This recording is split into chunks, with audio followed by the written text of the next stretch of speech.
Yesu Kristo nashimwe. Uyu ni umunsi w'191 dusoma Bibiliya. Uyu munsi turahera mu gitabo cya Ezekiyeli ibice 10. Reka dusome mu izina rya Yesu. Ubwiza bw'Imana buva ku rusengero. Nuko ndareba maze mbona mu kirere cyari hejuru y'umutwe w'abakerubi hari igisa n'ibuye rya safiro rimeze nk'intebe y'ubwami. Maze Uwiteka abwira uwambaye imyambaro y'ibitare ati, genda ujye hagati y'inziga zikaraga munsi y'umukerubi, maze amashyi yawe yombi uyuzuzemo amakara y'ibishirira ukuye hagati y'abakerubi, uyanyanyagize hejuru y'umurwa. Nuko ajyamo ndeba, abakerubi bari bahagaze mu ruhande rw'iburyo rw'inzu igihe uwo muntu yinjiraga, maze igicu cyuzura mu gikari. Nuko ubwiza bw'Uwiteka burazamuka buva ku mukerubi buhagarara mu muryango w'inzu, maze inzu yuzuramo igicu, urugo narwo rwuzuramo kurabagirana k'ubwiza bw'Uwiteka.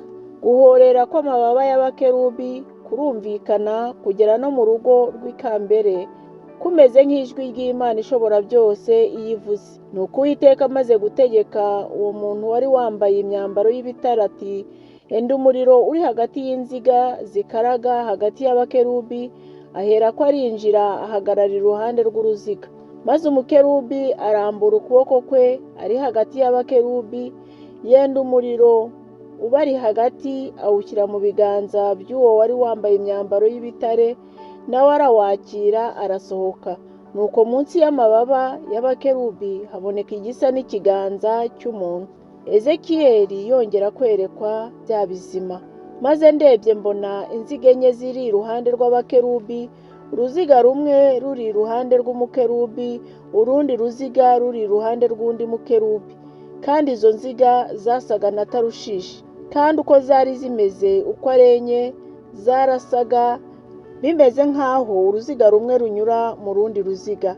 Iyo zagendaga mu mpande zazo enye zikagenda zitagoragora, ahubwo aho umutwe wabaga werekeye niho zabomborezaga zikagenda zitagoragora. Umubiri wabo wose n'imigongo yabo n'amaboko yabo n'amababa yabo n'inziga bari bafite uko ari 4 byari bifite amaso impande zose.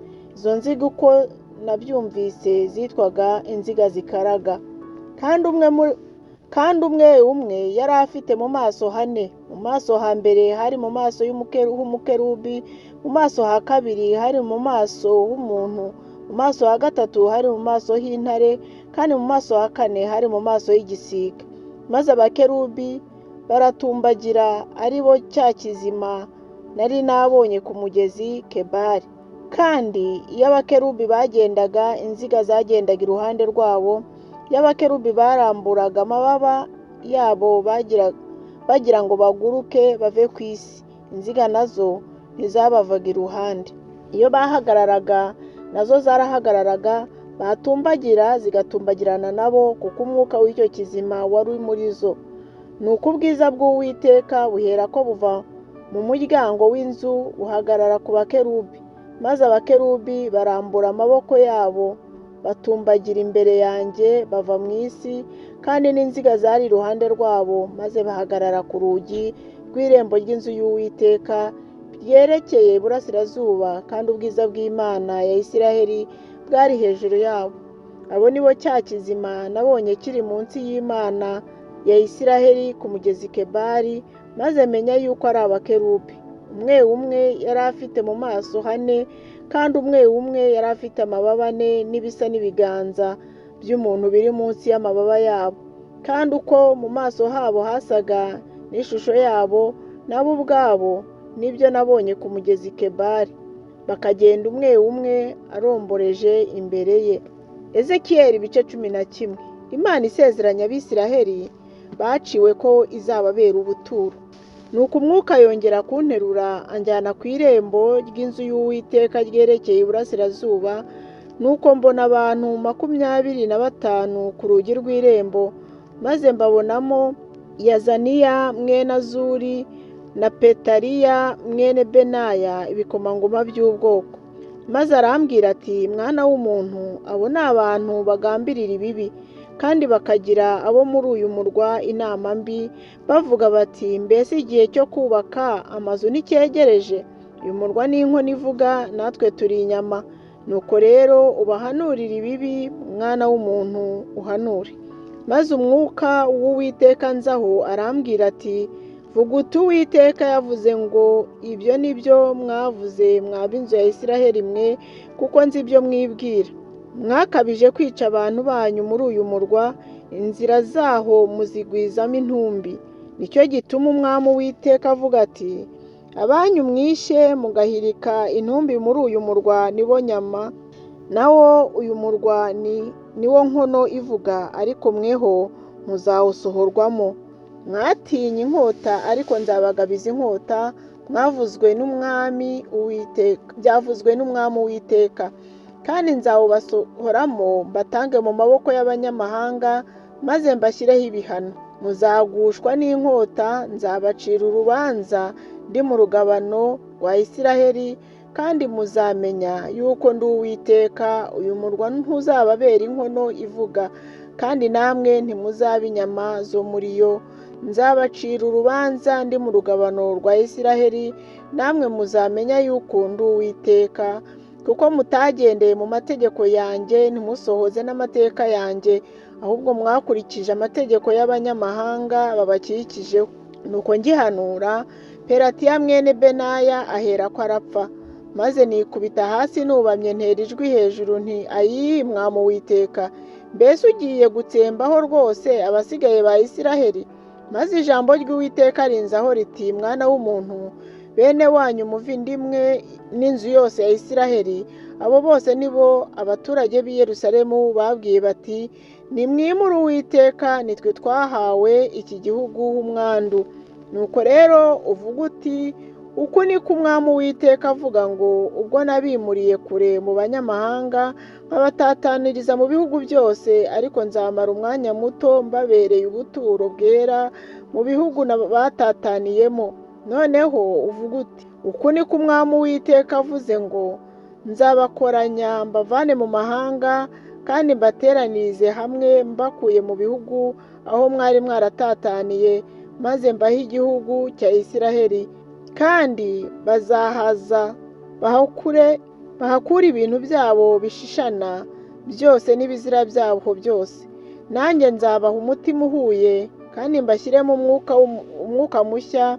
Umutima w'ibuye nzawukura mu mubiri wabo, mbahe umutima woroshye, kugira ngo bagendere mu mategeko yanjye, bakomeze amateka yanjye kandi bayasohoze. Nabo bazaba ubwoko bwanjye, nanjye mbe Imana yabo, ariko bo bafite umutima ukurikira ibyabo nanga urunuka n'ibizira byabo. Iyo nzira yabo mbi nzayibagereka ku mutwe, niko Umwami Uwiteka avuga. Maze abakerubi barambura amababa yabo n'inziga zari iruhande rwabo, kandi ubwiza bw'Imana ya Isiraheli buri hejuru yabo. Nuko ubwiza bw'Uwiteka burazamuka buva mu murwa hagati, buhagarara ku musozi uri mu ruhande rw'iburasirazuba rw'umurwa. Maze umwuka aranterura anjyana mu Bakaludaya, ku bajyanywe ari imbohe, ndi mu iyerekwa kubw'umwuka w'Imana. Maze iyerekwa nabonye riherako rimvaho. Nuko mbwira abajyanywe ari imbohe ibyo neretswe n'Uwiteka byose. Ezekiyeli ibice 12. Umuhanuzi abera abantu ikimenyetso. Ijambo ry'Uwiteka ryongera kunzaho riti, mwana w'umuntu, uturana n'ab'inzu y'abagome, bafite amaso yo kureba ntibabone, bafite amatwi yo kumva ntibumve, kuko ari ab'inzu y'abagome. Nuko rero weho mwana w'umuntu, wegeranye ibintu bibaga byo kwimukana, maze wimuke ku manywa bakureba. Uzimuke uve iwawe ujya ahandi bakureba, ahari bizabatera gutekereza, nubwo ari ab'inzu y'abagome. Kandi uzasohore ibintu byawe nk'ibintu byo kwimukana ku manywa bakureba, nawe uzasohoke nimugoroba bakureba nk'abahagurutse baciwe. Wicire icyuho bakureba, ube ari cyo ubimenyesherezamo, maze uzabishyire ku rutugu bakuruzi, ubijyane hatabona, uzitwikire mu maso kugira ngo utareba igihugu, kuko nagushyiriyeho kubera inzu ya Isiraheli ikimenyetso. nuko nkora uko nategetswe, ibintu byanjye mbisohora ku manywa nk'ibyimukanwa, maze ku gicamunsi nca icyuho mu nkike, ubwanjye mbisohora hatabona, mbishyira ku rutugu bandeba. Bukeye bwaho ijambo ry'Uwiteka rinzaho riti, mwana w'umuntu, mbese ab'inzu ya Isiraheli, ya nzu y'abagome, ntibakubajije bati uragira ibiki? Ubasubize uti, umwami Uwiteka aravuga ngo, ubwo buhanuzi buhanurira umwami uri i Yerusalemu n'ab'inzu ya Isiraheli bahari bose. Uvuga uti, mbabereye ikimenyetso, uko nagenje niko bazabagenzereza, bazimurwa bajyanwe ari imbohe. Kandi umwami ubarimo azashyira ibintu ku rutugu hatabona, maze ahaguruke. Bazicira icyuho mu nkike, babe ari cyo babimenyekerezamo. Azitwikira mu maso y'uko atazarebesha igihugu amaso ye. Kandi nzamutega ikigoyi cyanjye, afatwe n'umutego wanjye, nzamujyana i Babuloni mu gihugu cy'Abakaludaya, kandi ntazabareba nubwo ariho azagwa. Kandi abamukikijeho bose bo kumutabara n'imitwe y'ingabo ze zose, nzabatataniriza mu birere byose, mbakurikize inkota. Nabo bazamenya yuko ndi Uwiteka, igihe nzabatataniriza mu mahanga nkabateragana mu bihugu. Ariko nzasiga bake muri bo, mbarokora inkota n'inzara n'icyorezo, kugira ngo bagaragarize ibizira byabo byose mu mahanga aho bagiye, kandi bazamenya yuko ndi Uwiteka. Ijambo ry'Uwiteka ryongera kunzaho riti, mwana w'umuntu, ibyo kurya byawe ubirye uhinda umushyitsi, kandi unywa amazi yawe udagadwa uhagaritse umutima. Maze ubwire abantu bo mu gihugu uti, uko ni ko umwami Uwiteka avuga iby'abaturage b'i Yerusalemu n'iby'abo mu gihugu cya Isiraheli ngo, bazarya ibyo kurya byabo bahagaritse imitima, kandi banywa amazi yabo bashobewe, kuko igihugu kizaba gihindutse umusaka, n'ibyari bikirimo byose bikaba bisahuwe, bazize urugomo rw'abagituyemo bose. Kandi imidugudu ituwemo izahindurwa ikidaturwa, igihugu nacyo kizahinduka umusaka, maze muzamenya yuko ndi Uwiteka. Nuko ijambo ry'Uwiteka rinzaho riti, mwana w'umuntu, uyu mugani ucibwa mu gihugu cya Isiraheli usobanurwa ute? Ngo iminsi iratinze kandi iyerekwa ryose rirahebwe. Noneho ubabwire uti, uku ni ko umwami Uwiteka avuga, ngo nzatuma uwo mugani utongera gucibwa, kandi ntibazongera kuwuvuga muri Isiraheli. Ahubwo ubabwire uti, iminsi igeze hafi, n'iyerekwa ryose rigiye gusohozwa. Nta yerekwa ry'ibinyoma cyangwa ubupfumu ryo kwihakirizwa bizongera kuba mu nzu ya Isiraheli. Kuko ndi Uwiteka nzavuga, kandi ijambo nzavuga rizasohora. Ntabwo rizongera kurazikwa, kuko mu minsi yanyu mwaba inzu y'ubugome mwe, nzavuga kandi nzasohoza icyo navuze, niko umwami Uwiteka avuga. Ijambo ry'Uwiteka ryongera kunzaho riti, mwana w'umuntu, dore ab'inzu ya Isiraheli baravuga bati, iyerekwa yabonye rizasohora bishyize kera, kandi ahanura ibihe bikiri kure cyane. Nuko rero ubabwire uti, uku ni ko umwami Uwiteka avuga ngo, amagambo yanjye yose nta na rimwe rizongera kurazikwa, ahubwo ijambo nzavuga rizasohora, niko umwami Uwiteka avuga. Imana ibahe umugisha, tuzakomeza ku munsi w'ejo. Mugire weekend.